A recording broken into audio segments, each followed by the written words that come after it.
গতিকে আমি এতিয়া স্ক্ৰিনিং এফেক্ট চিল্ডিং এফেক্টৰ মেইন হেৰিটো জানিলোঁ মানে কনচেপ্টটো। গতিকে এতিয়া আমি কালি কুৱেশ্যন কেইটামান দিছিলোঁ, গতিকে আমি এতিয়া কোনোবাই নেদেখিলে কৈ দিবা।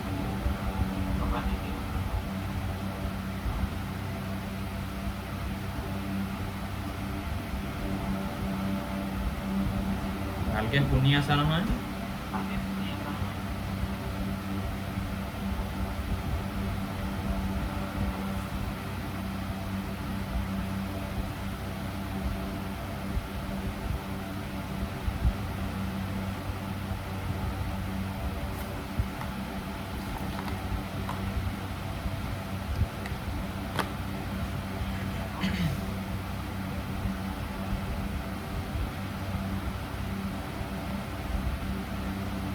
কালি প্ৰথমটো কি দিছিলোঁ?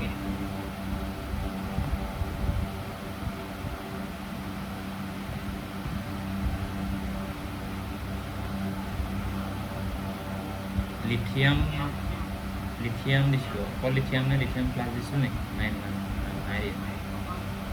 ঠিক আছে। এতিয়া ডাইৰেক্ট প্ৰথমতে লিথিয়াম। গতিকে আমি প্ৰথমতে যেতিয়া জেড ইফেক্টিভৰ ছিগমা উলিয়াব লাগে, আমি গতিকে লিথিয়ামৰ জেডটো কিমান চাম, মানে এটমিক নম্বৰটো আমি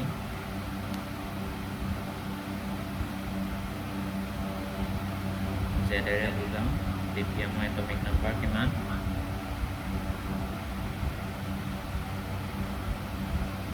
3। গতিকে তেতিয়াহ'লে নিউক্লিয়াৰ চাৰ্জ কিমান হ'ব?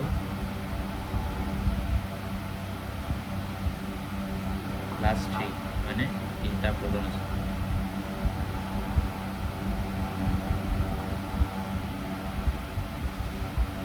এতিয়া নিউক্লিয়াৰ চাৰ্জ +3 হোৱাৰ লগে লগে আমাৰ এতিয়া কি লাগিব? Electronic configuration.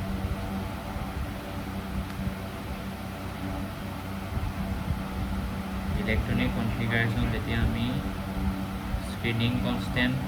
উলিয়াবলৈ লিখোঁ, তেতিয়াহ'লে মই কালি কৈছোঁ এনেকৈ ব্ৰেকেট দি লিখোঁ।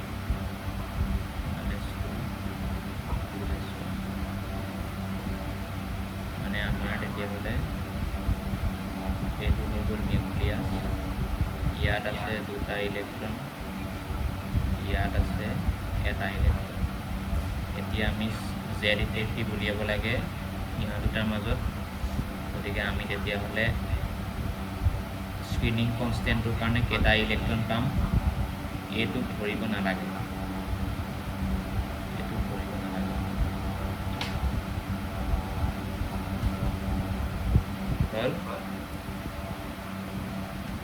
তেতিয়াহ'লে এই ইলেক্ট্ৰনটোত যদি কাউণ্ট নকৰোঁ, তেতিয়াহ'লে আমাৰ যিটো NS চেল, NSটো ইয়াৰ ক্ষেত্ৰত 2s হ'ব। টোটেল ইলেক্ট্ৰন কেইটা থাকিব?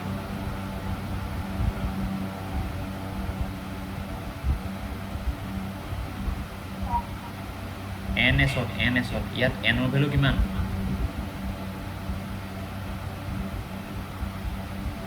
N মানে হৈ গ'ল প্ৰিন্সিপাল কোৱাণ্টাম নাম্বাৰ, মানে হায়েষ্ট যিটো কোৱাণ্টাম নাম্বাৰ আছে মানে চেলটো, যিটো চবতকৈ ডাঙৰ মানে।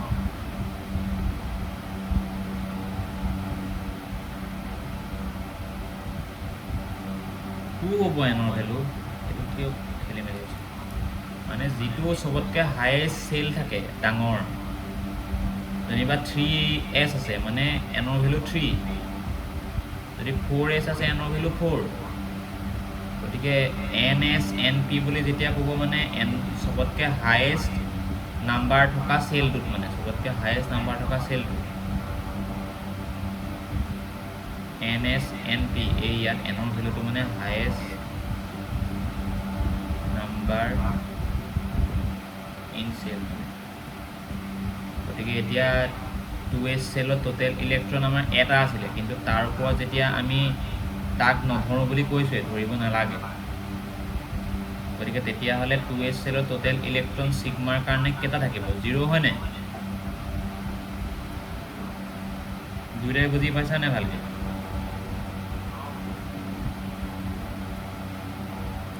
পাইছানে স্নেহা? মানে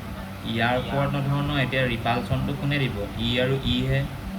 গতিকে ৰিপালচন যোনে যোনে দিব সেই তাকহে কাউণ্ট কৰিম টোটেল ইলেক্ট্ৰন তেতিয়াহ'লে 2s এটাও নাই টোটেল ইলেক্ট্ৰন n-1 এতিয়া n-ৰ ভেলু 2 n-1 মানে কি হ'ব তেতিয়াহ'লে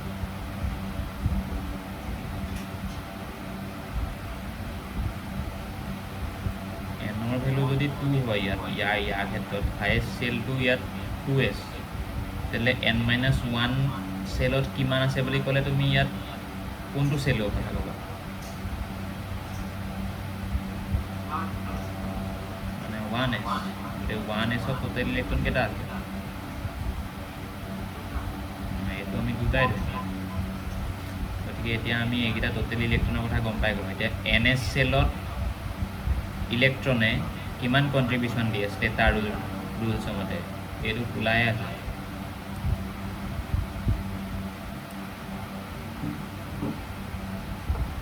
কিমান কণ্ট্ৰিবিউশ্যন দিয়ে 0.35 ভালকৈ চোৱা ns বা np হ'লে চেম গ্ৰুপত থাকিলে 0.35কে দিয়ে দেই স্নেহা গম পাইছা নাই এতিয়া n-1 হ'লে কিমানকৈ দিয়ে কণ্ট্ৰিবিউশ্যন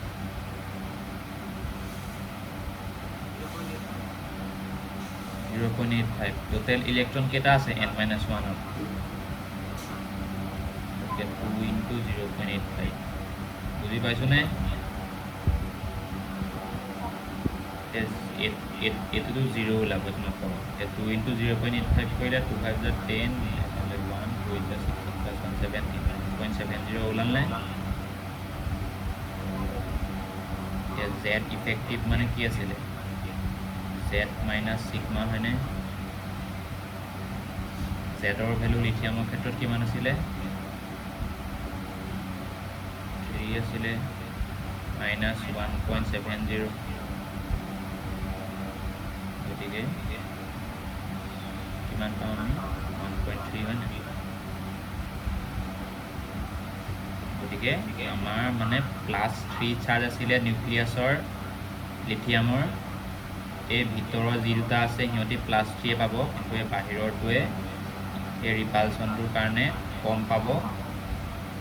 সেইটো কাৰণে সি 1.3 পাব বুজিলোনে নাই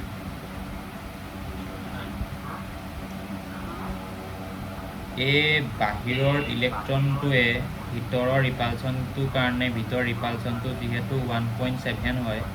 সেইটো কাৰণে ই নিউক্লিয়াছৰ +3 চাৰ্জৰ পৰা অনলি +1.3 হে এক্সপিৰিয়েঞ্চ কৰিব পাৰিব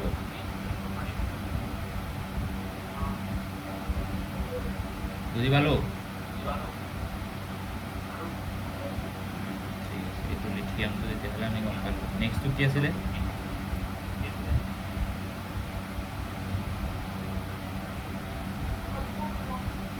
সোডিয়াম প্লাছ এতিয়া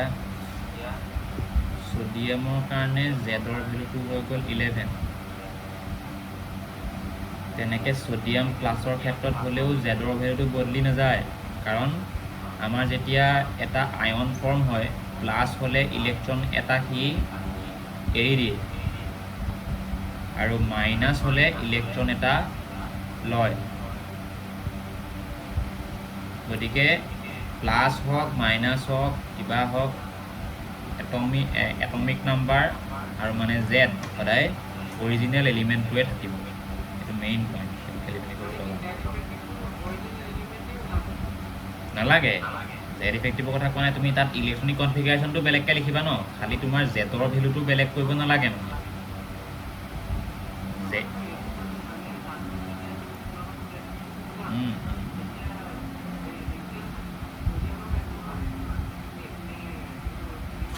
নিউট্ৰেলৰ কেলে লিখিবা সেইটোৱে লিখিবা কিন্তু কথাটো কৈছোঁ মই তুমি জেডৰ ভেলুটো সোডিয়াম প্লাছৰ কাৰণে যিটো ল'বা সোডিয়ামৰ কাৰণেও একেটাই ল'বা জেডটো অৰিজিনেলি সোডিয়ামৰ যিটো প্লাছৰ সেইটো কাৰণ প্ৰটন চেঞ্জ নহয়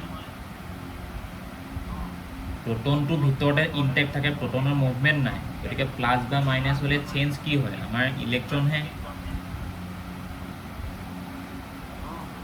গতিকে ইলেক্ট্ৰনৰ সংখ্যা বেলেগ হয় কাৰণে তাৰ জেড ইফেক্টিভৰ সিগমা সোডিয়ামতকৈ বেলেগ ওলাব নিউট্ৰেলতকৈ কিন্তু জেডটো কেতিয়াও বেলেগ নহয় মানে সেইটো কথা কৈ আছোঁ এটমিক নাম্বাৰটো সদায় সোডিয়াম প্লাছৰ কাৰণেও 11 সোডিয়ামৰ কাৰণেও 11 সেইটো কৈছোঁ গতিকে ইলেক্ট্ৰনিক কনফিগাৰেশ্যনটো খালি বেলেগ হ'ব ইলেক্ট্ৰনিক কনফিগাৰেশ্যন কেলে বেলেগ হ'ব কাৰণ ইয়াত সোডিয়াম প্লাছ মানে নিয়নৰ কনফিগাৰেশ্যন পালে মানে 10টা ইলেক্ট্ৰন আছে গতিকে এটা ইলেক্ট্ৰন কমি যাব তেতিয়াহ'লে 1s2 2s to 2p6 মানে আমি 2s 2p8 বুলি লিখিব টোটেল আৰু 3sত ইলেক্ট্ৰনে নাই গতিকে আমি এইটো ইলেক্ট্ৰনটো যিহেতু ৰিলিজ কৰি দিলে নাইকিয়া গুচিলোঁ বুজি পালোঁনে নাই এতিয়া ইলেক্ট্ৰনিক কনফিগাৰেশ্যন গম পাই গ'লোঁ ইলেক্ট্ৰনিক কনফিগাৰেশ্যন গম পোৱাৰ লগে লগে আমি এতিয়া সিগমা উলিয়াব পাৰোঁ সিগমা ক্ষেত্ৰত আমি কি বুলি কৈছোঁ যে যিটো ইলেক্ট্ৰন ধৰোঁ তাক আমি কাউণ্ট নকৰোঁ মানে সিগমাৰ ক্ষেত্ৰত তেতিয়াহ'লে n ইকুৱেল টু ইয়াৰ ক্ষেত্ৰত এনৰ ভেলু কিমান মানে হাইয়েষ্ট নাম্বাৰ চেল কোনটো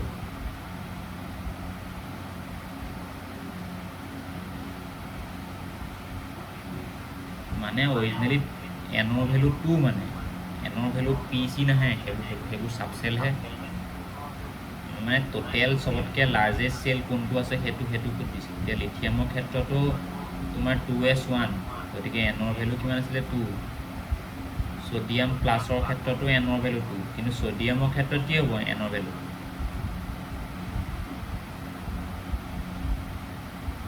সোডিয়ামৰ ক্ষেত্ৰত কি হ'ব সোডিয়াম 1s2 2s2 2p6 তাৰপা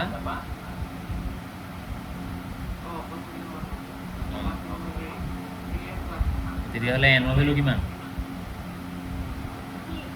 3 মানে সবতকৈ বাহিৰত যিটো সেল থাকে সবতকৈ লাৰ্জেষ্ট সেল নাম্বাৰটোৱে হৈ গ'ল তোমাৰ এনৰ ভেলু প্ৰিন্সিপাল কোৱান্টাম নাম্বাৰ গতিকে ইয়াৰ ক্ষেত্ৰত 2টোৱে হাইষ্ট সেইটো কাৰণে এনৰ ভেলু 2 গতিকে এতিয়া NS NP দুইটা মিলাই টোটেল ইলেক্ট্ৰন কিমান আছে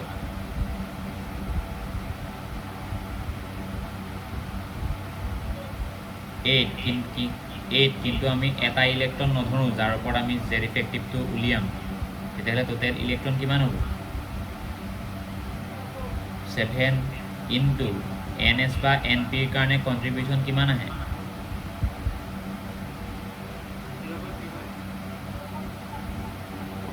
প্লাছ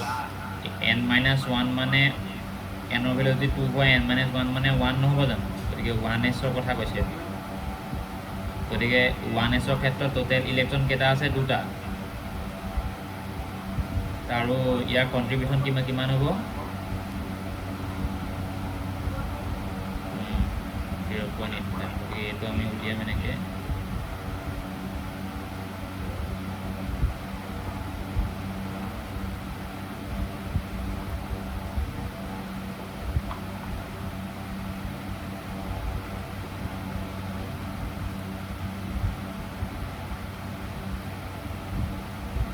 সিগমাটো আমি গম পাই গ'লোঁ মানে ইমান এমাউণ্টত কি থাকিব repulsion by inner electrons inner shell electrons এইটো প্ৰথম হৈ গ'ল আমি সিগমাটো গম পাই গ'লোঁ মানে ৰিপালচন কি হ'ব এতিয়া গতিকে আমি জেড ইফেক্টিভ মানে ইফেক্টিভ নিউক্লিয়াৰ চাৰ্জ যেতিয়া উলিয়াম আমি তাক কৰিম জেড মাইনাছ সিগমা জেডৰ ভেলুটো কি বুলি কৈছিলোঁ মই মানে কিমান সোডিয়ামৰ ক্ষেত্ৰত 11 মাইনাছ সিগমাটো আমি পালোঁৱে 4.15 মানে আমি ইয়াত পাই যাম 6.85 প্লাছ গতিকে এই 11ৰ পৰা এই বাহিৰৰ 2s 2p কেইটাই এই ইনাৰ ইলেক্ট্ৰনৰ ৰিপালচনৰ কাৰণে অনলি ইমানটো চাৰ্জহে এক্সপিৰিয়েঞ্চ কৰিব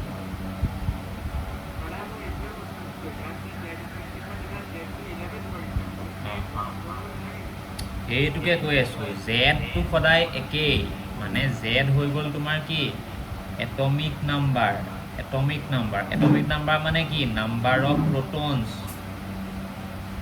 গতিকে তোমাৰ ইয়াত সোডিয়ামৰ পৰা সোডিয়াম প্লাছ হ'বলৈ হ'লে কি হ'ব যে সোডিয়ামে এটা ইলেক্ট্ৰন ইয়াৰ পৰা যদি এৰি দিয়ে তেতিয়াহে সোডিয়াম প্লাছ হ'ব হয়নে নহয় তেনেকৈ তোমাৰ সোডিয়াম কেনেবাকৈ মাইনাছ নহয় বাৰু কথাটো কৈছোঁ সোডিয়ামে যদি এটা ইলেক্ট্ৰন লৈ লয় তেতিয়াহে সোডিয়াম মাইনাছ হ'ব এতিয়া এই ইলেক্ট্ৰনকেইটা ক'ত সোমায় ইলেক্ট্ৰনকেইটা যিটো বাহিৰৰ চেল থাকে এইটো নিউক্লিয়াছ বহুত ভিতৰত থাকে বাহিৰৰ চেল এটাতে সোমালে আৰু ওলালে বাহিৰৰ চেলটোৰ পৰাহে ওলায় গতিকে এই ইলেক্ট্ৰন ওলোৱা বা সোমোৱাটোৱে নাম্বাৰ অফ প্ৰটনছত কিবা এফেক্ট কৰিছে নেকি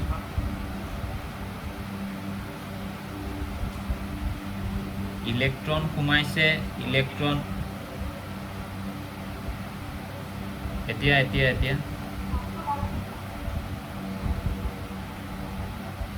হেল্ল' এতিয়া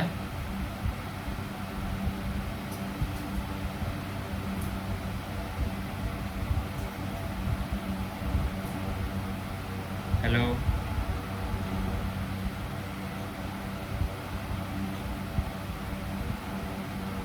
আহিছে নে মাতটো এতিয়া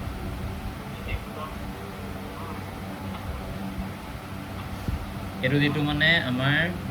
ইলেক্ট্ৰনটো যিটো বাহিৰলৈ ওলাইছে বা ভিতৰলৈ সোমাইছে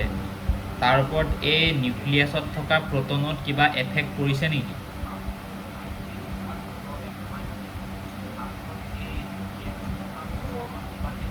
নাই পৰা আদি বুজি পাইছা নাই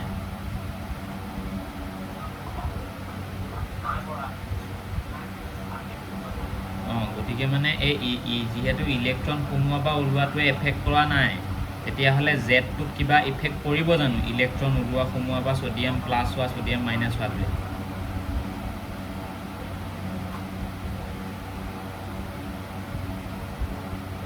নপৰে মানে জেডটো একেই থাকিব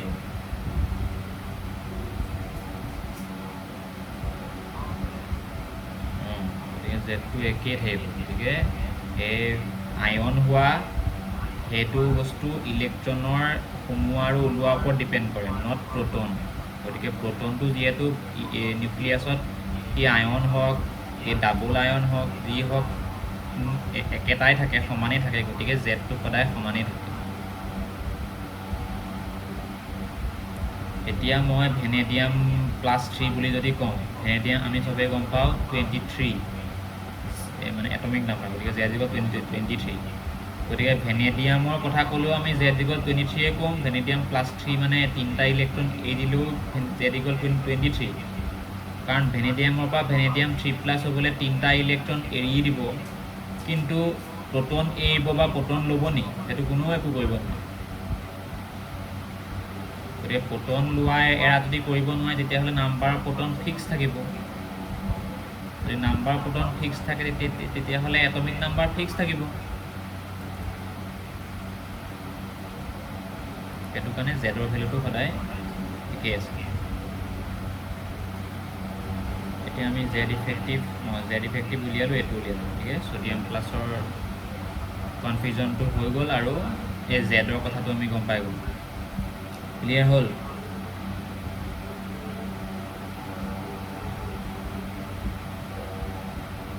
এতিয়া আমাৰ কি আছে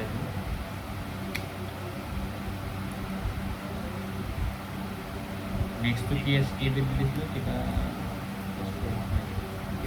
ট্ৰেনজিশ্যন এলিমেণ্ট এটা দিছিলোঁ ভেনেডিয়াম 3 বুজিলোঁ আমি এতিয়া এইটো বুজিবলৈ হ'লে প্ৰথমতে ভেনেডিয়ামটো চাই ল'ব লাগিব 1s2 2s2 2p6 3s2 3p6 4s2 টো আগত লিখে আগৰ প্ৰিন্সিপালৰ মতে আৰু 3d3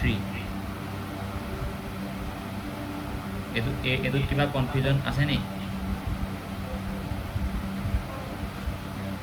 3d3 আছে মানে আমাৰ তেতিয়াহ'লে ইয়াৰ ক্ষেত্ৰত আউটাৰ চেল কোনটো যিটোত এনৰ ভেলু চবতকৈ ডাঙৰ তেতিয়াহ'লে আউটাৰ চেল কোনটো হ'ব ইয়াত এনৰ ভেলু চবতকৈ ডাঙৰ ক'ত 4 তেতিয়াহ'লে আউটাৰ চেল কোনটো 4s হ'ব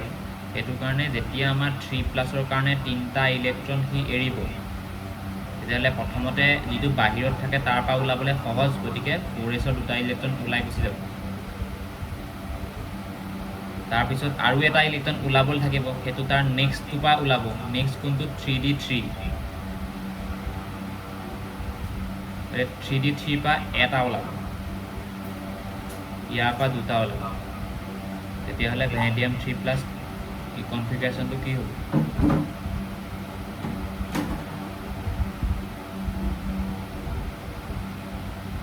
কাৰোবাৰ কিবা কনফিউজন লাগিলে খালি কৈ দিবা দেই 4s ইলেক্ট্ৰন ওলাই গ'ল নাথাকে 3d এটা থাকিব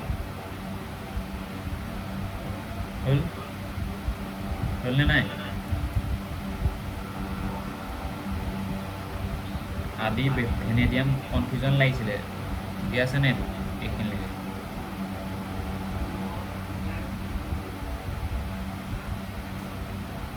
এই ভেনেডিয়ামৰ কনফিউজনটো ক্লিয়াৰ হৈছে নে ভেনেডিয়ামটো যিটো আছে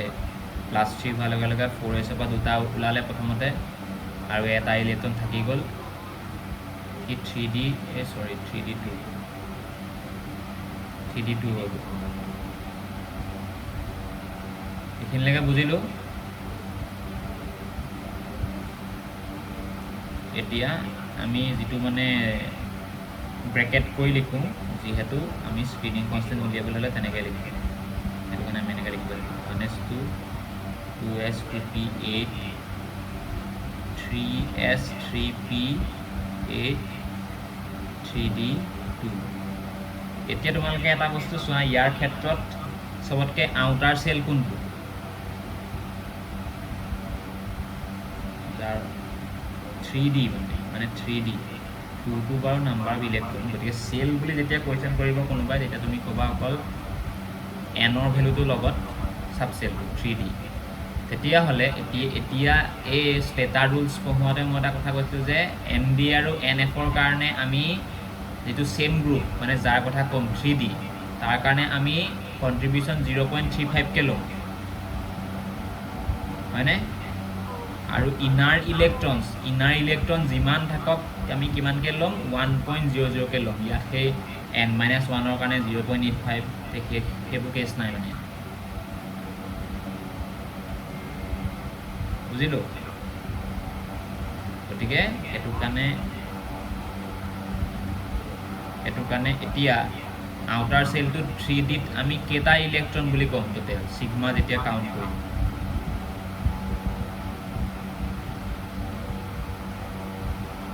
কেইটা ইলেক্ট্ৰন ধৰিম টোটেল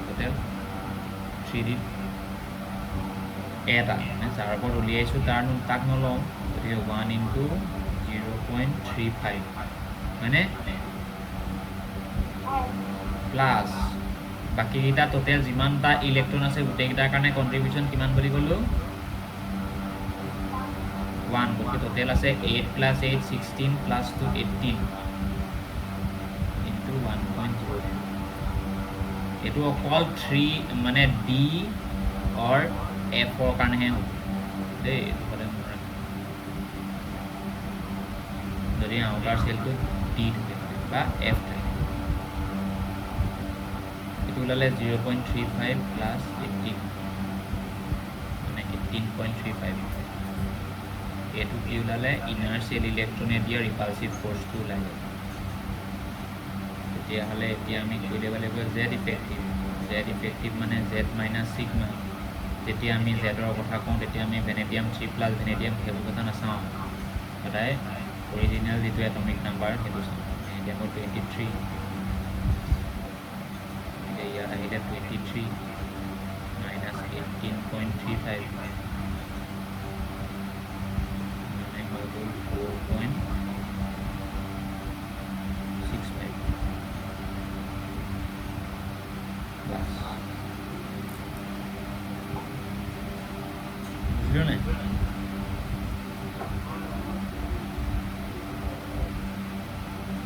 ভেনেডিয়াম 3+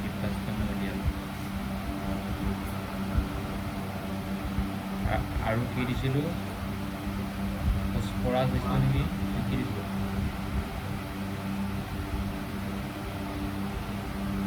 হা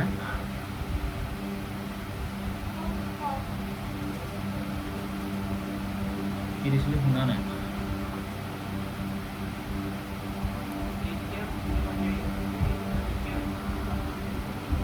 নিকেল হয়নে এতিয়া নিকেলৰ জেড কিমান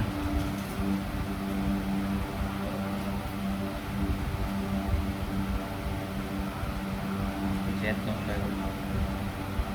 ইলেক্ট্ৰনিক কনফিগাৰেশ্যনটো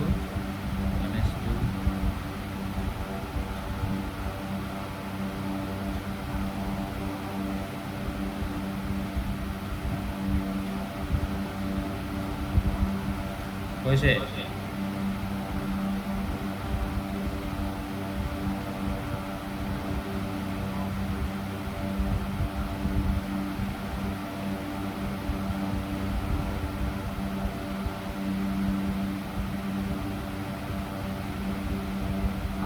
ইয়াত এন মডেলো কিমান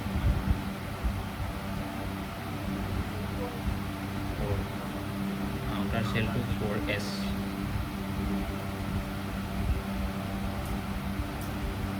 আউটাৰ চেলটো কিয় চাব লাগে ষ্টেটাৰ ৰুলছটো এপ্লাই কৰিব লাগে এনেকৈ যদি ডি কথা হওঁতে আমাৰ গোটেই কনচেপ্টটোৱে বদলি যায়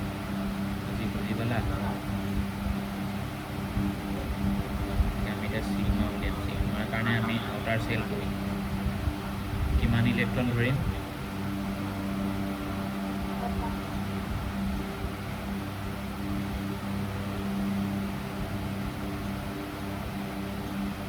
মই 3Dটো মানে অৰিজিনেলি বেলেগকৈ দিয়ে কাৰণ তাৰ মানে হেৰিটো বেলেগ তাৰ মানে চিল্ডিং এফেক্টটো সি বেলেগকৈ দেখুৱাই মানে তাৰ অলপ ক'ৰ চিল্ডিং সেইটো কাৰণে বেলেগকৈ দেখুৱাই কিন্তু এতিয়া তুমি যেতিয়া n-1ৰ কথা ক'ম যাৰ কাৰণে 0.85কৈ আহিব তাত কিন্তু এই 3D ইলেক্ট্ৰনকেইটাও কাউণ্ট কৰিব লাগিব হা মানে n-1 মানে কি হ'ব এনৰ ভেলু যদি 4 হয় মানে 3 গতিকে 3S 3P 3D যিমান ইলেক্ট্ৰন আছে টোটেল ইলেক্ট্ৰন কাউণ্ট কৰিহে আমি 0.85 মাল্টিপ্লাই এতিয়া টোটেল ইলেক্ট্ৰন কিমান আছে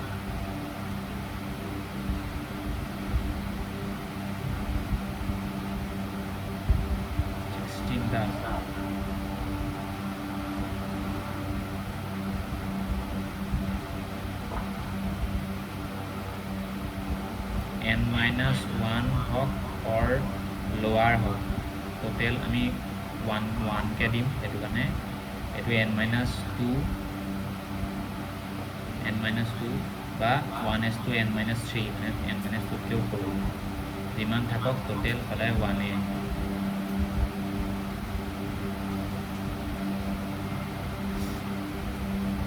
এতিয়া যদি মই এটা কুৱেশ্যন কৰোঁ যে এই ইলেক্ট্ৰনটোক চবতকৈ কোনে বেছিকৈ চিল কৰিছে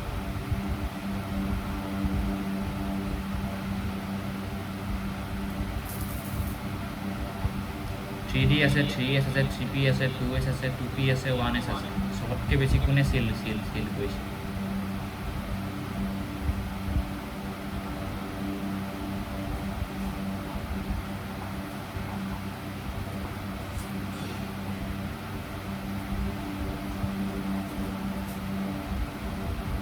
আদি নাই নেকি সাইলেন্ট হৈ গৈছে যে কোৱেশ্যন সুধোতে এই ইলেক্ট্ৰনটোক চবতকৈ বেছি চিল্ড কোনে কৰিছে যি চবতকৈ বেছি নিউক্লিয়াছৰ চাৰ্জটো মানে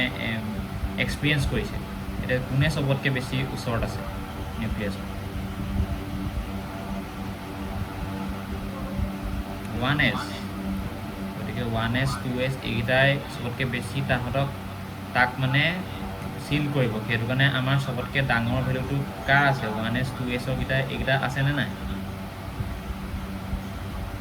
সেইটো কাৰণেই মানে এই ভেলুটো যিমান তললৈ নাহক মই যে ক'লোঁ এতিয়া n-2 বা লোৱাৰ যিমানে আহক 1 হয় কাৰণ কেলৈ সিহঁতি সমান চিল কৰে মানে চবতকৈ বেছি চিল কৰে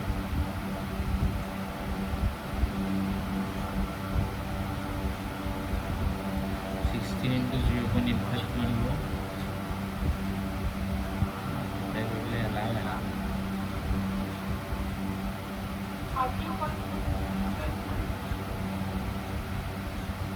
13.6 ওলাব হয় নাই ঠিক আছে 10 13 23.95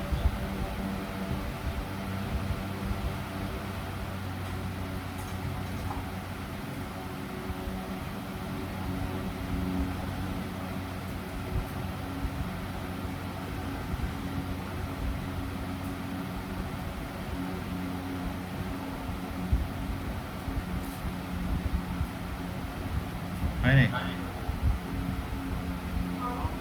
তেতিয়াহ'লে সেই 1 2 3 4 মানে এইটো যদি নিউক্লিয়াছ হয় 1 2 3 4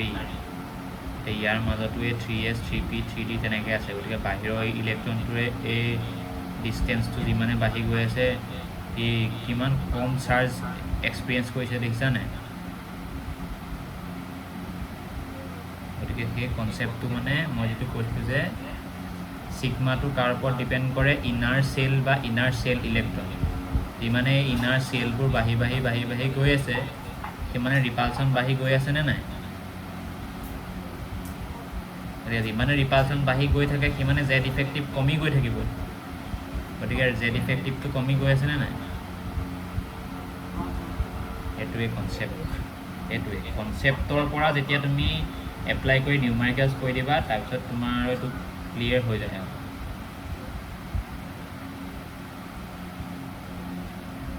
এতিয়া খালি এটা কথা কি আছে আমি যেতিয়া ট্ৰেণ্ড পঢ়িম তেতিয়া আমি গম পাম যে দুটা এক্সেপশ্যন আহিব খালি আগতে আমি ট্ৰেণ্ডটো চাই লওঁ মানে আমি যিহেতু কি পঢ়ি আছোঁ এতিয়া পিৰিয়ডিক ট্ৰেণ্ডছ মানে পিৰিয়ডিচিটি গতিকে আমাৰ যেতিয়া প্ৰপাৰ্টিবোৰ আহিব এলং এ পিৰিয়ড কি হয় এলং এ গ্ৰুপ কি হয় জানিব এতিয়া along a period from left to right যদি আমি যাওঁ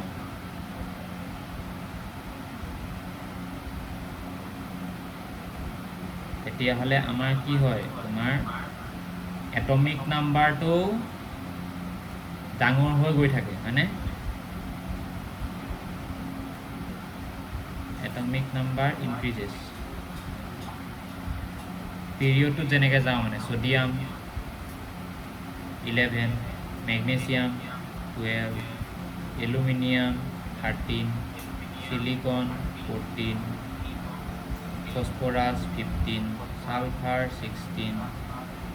ক্লোরিন 17 আর্গন 18 এটু হৈ গ'ল আমাৰ থাৰ্ড পিৰিয়ড ঠিক আছে এই থাৰ্ড পিৰিয়ড যেতিয়া আমি গৈছোঁ কি দেখিছোঁ এটমিক নাম্বাৰ 1 1 বাঢ়ি গৈ আছে মানে কি বাঢ়ি গৈ আছে নাম্বাৰ অফ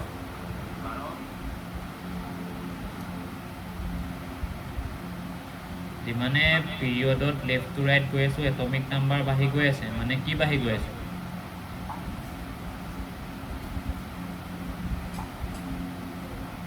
প্ৰোটন বাঢ়ি গৈ আছে মানে পজিটিভ চাৰ্জটো বাঢ়ি গৈ আছে নিউক্লিয়াছত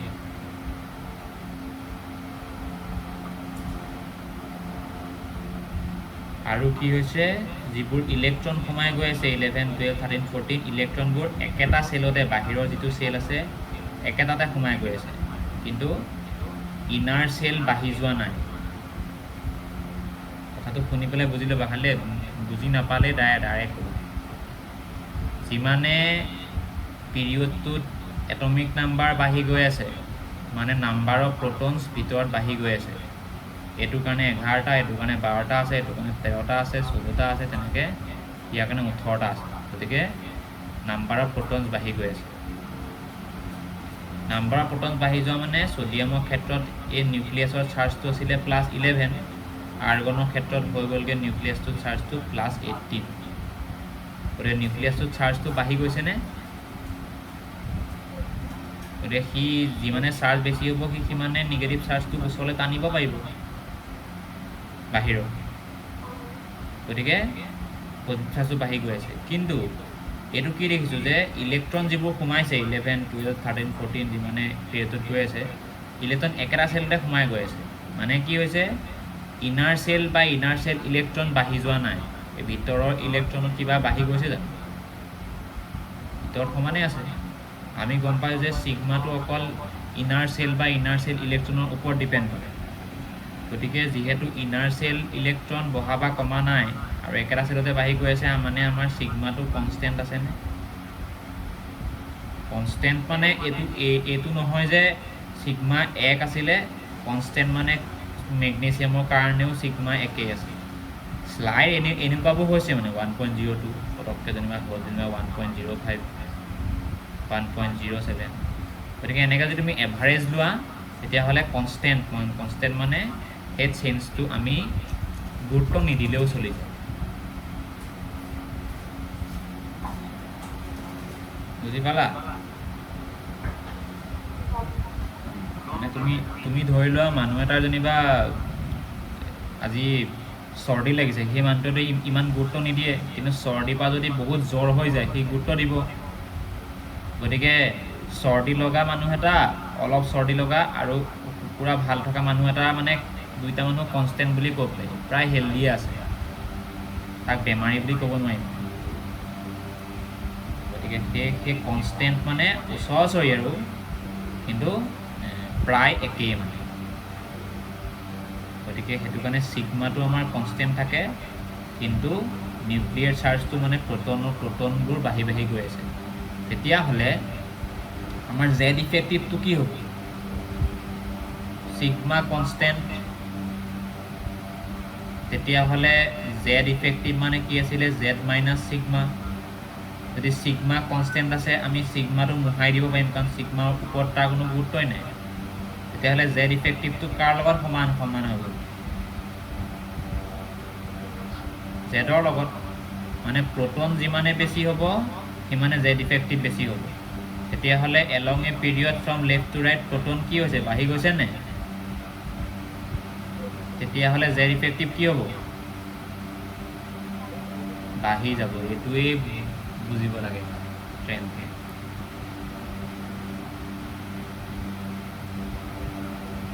এইটো কিবা কনফিউজন আছে নি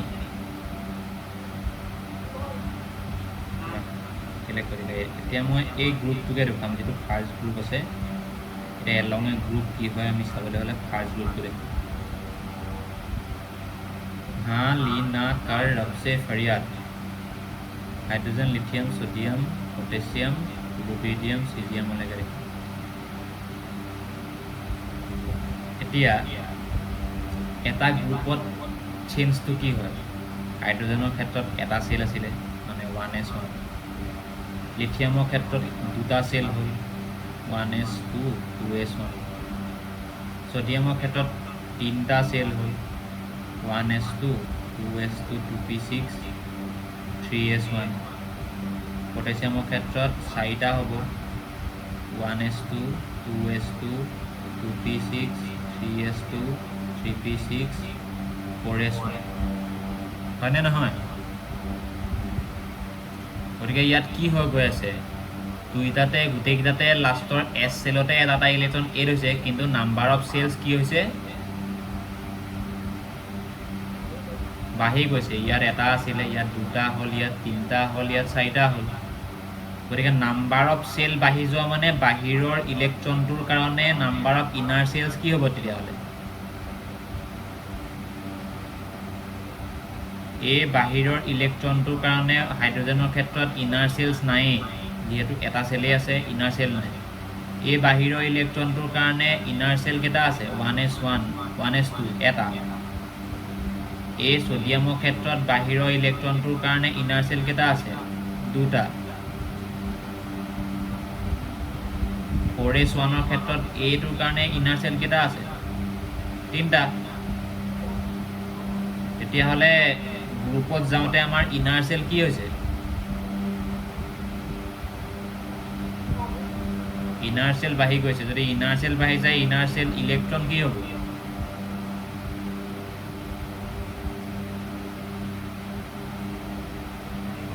বাঢ়িব যদি ইনাৰ সেল ইলেক্ট্ৰন বাঢ়ি যায় সিগমাটো কি হ'ব ৰিপালচন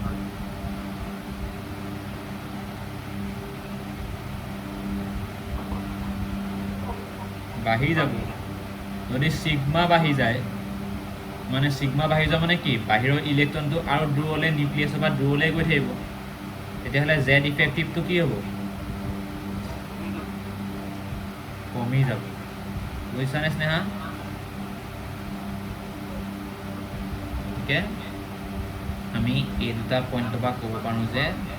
ট্ৰেণ্ডটো কি হ'ব আমাৰ পিৰিয়ডিক ট্ৰেণ্ডটো along a period from left to right sigma remains constant and their effective increases along a group from top to bottom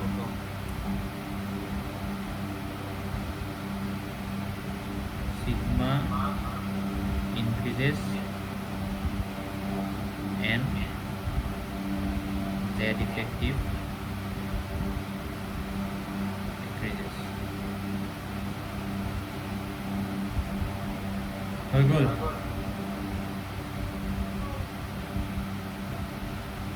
এতিয়া আমি এটা এক্সেপশ্যন এটা কৰিম মানে কেমেষ্ট্ৰি পঢ়িলে সদায় এইটো বস্তু লগতে লৈ যাব লাগিব মানে এক্সেপশ্যন মানে কি যিটো হ'ব লাগিছিলে সেইটো নহয় মানে এইটো আমাৰ ইয়াত অথনি কৈছোঁ যে এন'মেলি গতিকে এইটো হ'ব লাগিছিলে যে গ্ৰুপত আলফা ছিগমা ইনক্ৰিজ হৈছে জেড ইফেক্ট ডিক্ৰিজ হৈছে বা কনষ্টেণ্ট থাকিব লাগে পিৰিয়ডত জেড ইফেক্টিভ বাঢ়িব লাগে কিন্তু কেতিয়াবা নাবাঢ়ে সেইটোকে এক্সেপশ্যন সেইটো ক'ত হৈ চাব লাগিব এতিয়া তুমি চাবা scandium titanium vanadium chromium molybdenum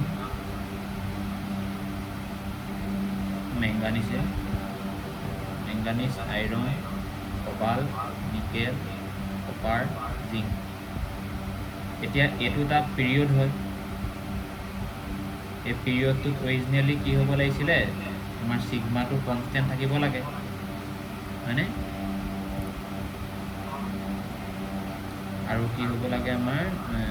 Z ইফেক্টিভটো increase হ'ব লাগে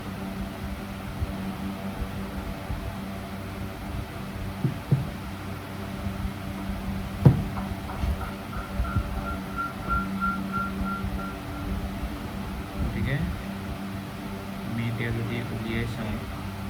স্কেণ্ডিয়ামৰ ক্ষেত্ৰত 21 হ'লে আমাৰ 1s2 2s2p 8 3s3p 8 3d1 4s2 হয়নে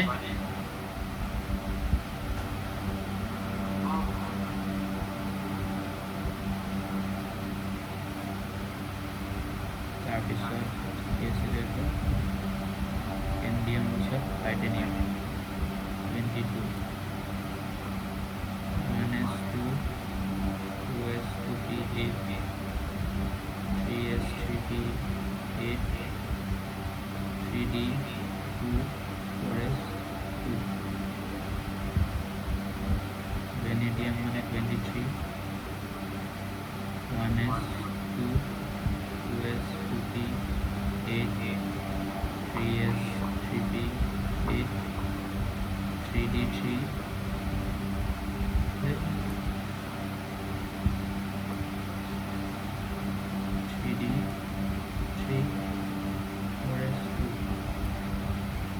ক্ৰমিয়ামৰ ক্ষেত্ৰত 24 আছিলে ক্ৰমিয়ামৰ ক্ষেত্ৰত আমাৰ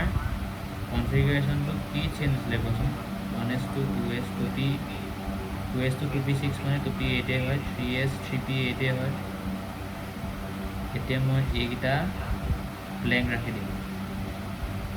এতিয়া তোমালোকে কোৱাচোন 24ৰ ক্ষেত্ৰত এইখিনিলৈকেতো হেৰি হয় 18 ছটা ইলেক্ট্ৰন ফিল কৰিব লাগে 3d আৰু 4s কেনেকৈ কৰিম প্ৰথমতে 4s ফিল হ'ব 3d4 4s2 হয়নে 4s1 আৰু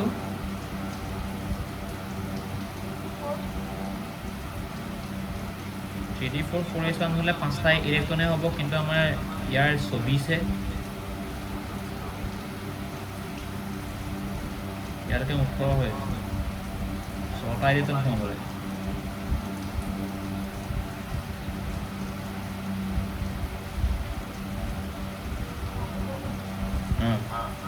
আৰু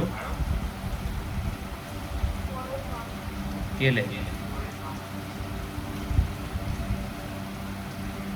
4s2 3d4 কেলে নহলে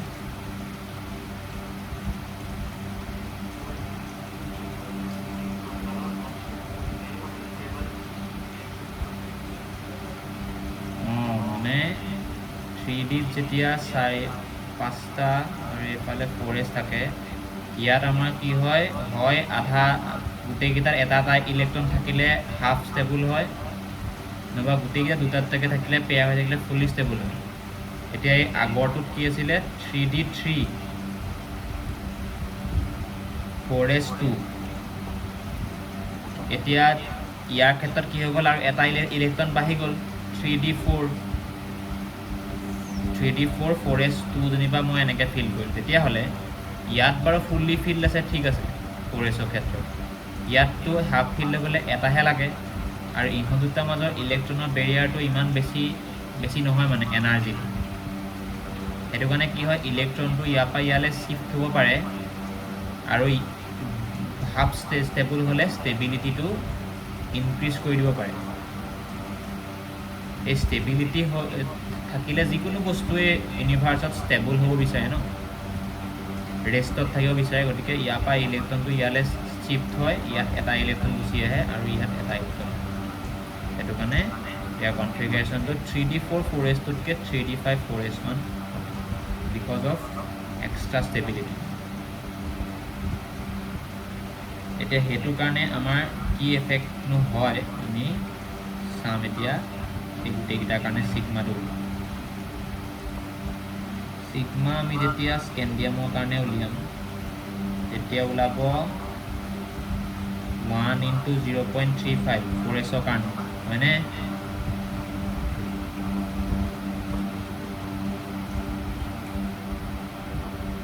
9 × 0.85 10 × 1 ক'বা দেই কিবা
19.7 নে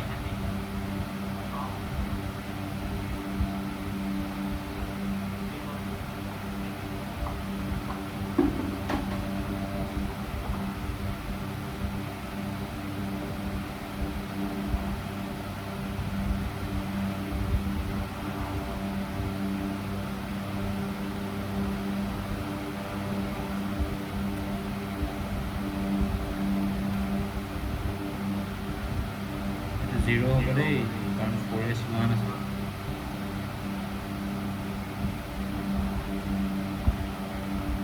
ইয়াত কেইটা আছে 5 8 13টা আছে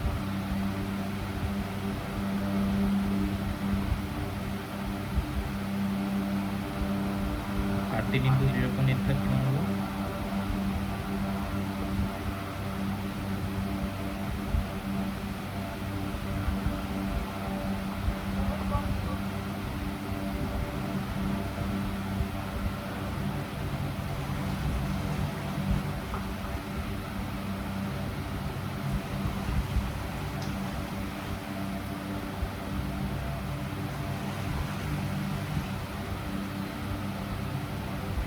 উলিয়ালো নে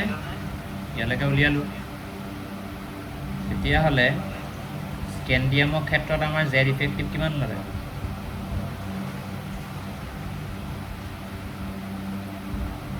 জেড ইফেক্টিভ কিমান ল'লে স্কেন্ডিয়ামৰ 3 টাইটেনিয়ামৰ ক্ষেত্ৰত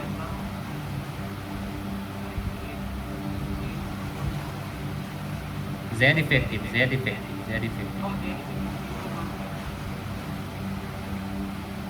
बोलाइছিল অঁ চৰি ঠিক আছে এতিয়া চোৱা এলং এ পিৰিয়ড তোমাক মই কৈছিলোঁ যে সিগমাটো কনষ্টেণ্ট থাকে প্ৰায় ওচৰা-ওচৰি আহে মানে এনেই তোমাৰ ইনাৰ্চিয়েল ইলেক্ট্ৰন বাঢ়িবলৈ সিগমাটো মানে তুমি ধৰি লোৱা ক'ৰবাত 3 ওলাইছে তাৰপিছত ডাইৰেক্ট ধৰি লোৱা 4.9 ওলাইছে এনেকুৱা বহুত বিগ ইনক্ৰিজ হয় কিন্তু ইয়াত যিহেতু সিগমাটো বহুত স্মল ইনক্ৰিজ হয় সেইটো কাৰণে মানে প্ৰায় কনষ্টেণ্ট বুলি কয় বুজি পালোঁ গতিকে সিগমাটো কনষ্টেণ্ট থাকে আৰু জেড ইফেক্টিভটো বাঢ়ি গৈ থাকে ইনক্ৰিজ ঠিক একেদৰে ইয়াতো বাঢ়ি গৈ আছে কিন্তু 3 পৰা 3.5 বাঢ়িলে 3.3 কিন্তু ইয়াৰ ক্ষেত্ৰত কমি গুচি গ'ল 2.9 গতিকে এইটোকে কোৱা হয় এক্সেপশ্যন যে ক্ৰমিয়াম আৰু কপাৰৰ ক্ষেত্ৰতো আমি দেখিম এইটো তোমালোকৰ হোমৱৰ্ক দিম তোমালোকে কৰি পেলাই চাবা নিজে মেংগানিছৰ পৰা জিংকলৈকে উলিয়াবা তোমালোকে হোমৱৰ্কত তাত চাবা যে চবতে বাঢ়ি গৈ থাকিব কিন্তু ইয়াৰ ক্ষেত্ৰত কমি গৈছে ইয়াৰ কাৰণটো হৈ গ'ল যে সেই ষ্টেবিলিটিৰ কাৰণে যিহেতু বাহিৰৰ চেলৰ পৰা ইনাৰ চেললৈ ইলেক্ট্ৰনটো শ্বিফ্ট হৈ গ'ল তেতিয়াহ'লে আমাৰ কি হ'ব সিগমাটো অলপ হ'লেও বাঢ়ি যাবনে মানে এই যেটো মই ক্ৰমিয়ামত যে লিখিলোঁ এইটো 4s2 হ'ব লাগিছিলে 3d4 হ'ব লাগিছিলে এটা 4s1 হৈ গ'ল বাহিৰৰ চেলৰ পৰা ভিতৰৰ চেললৈ ইলেক্ট্ৰন গুচি আহিলে মানে ইনাৰ চেলৰ ইলেক্ট্ৰন বাঢ়ি গ'লনে গ'ল গতিকে ইনাৰ চেল ইলেক্ট্ৰন যদি বাঢ়ি যায় তেতিয়াহ'লে সিগমাটো অলপ হ'লেও বাঢ়ি যাব সিগমা যদি বাঢ়ি যায় তেতিয়াহ'লে জেড ইফেক্টিভটো তাৰ উল্টাটো হ'ব কমি যাব সেইটো কাৰণে জেড ইফেক্টিভটো হ'ব লাগিছিলে বাঢ়িব লাগিছিলে কিন্তু সিগমাটো কনষ্টেণ্ট থকাৰ বদলি ইয়াৰ ষ্টেবিলিটিটোৰ কাৰণে সিগমা বাঢ়ি গ'ল জেড ইফেক্টিভ কমি গ'ল বুজি পালোঁ এতিয়া হোমৱৰ্ক হৈ গ'ল compare Z effective and sigma trend from manganese 25 to zinc 30 এটা কৰি মোক দেখাবা আৰু কভাৰ হিচাপ হ'ব ঠিক আছে দিয়া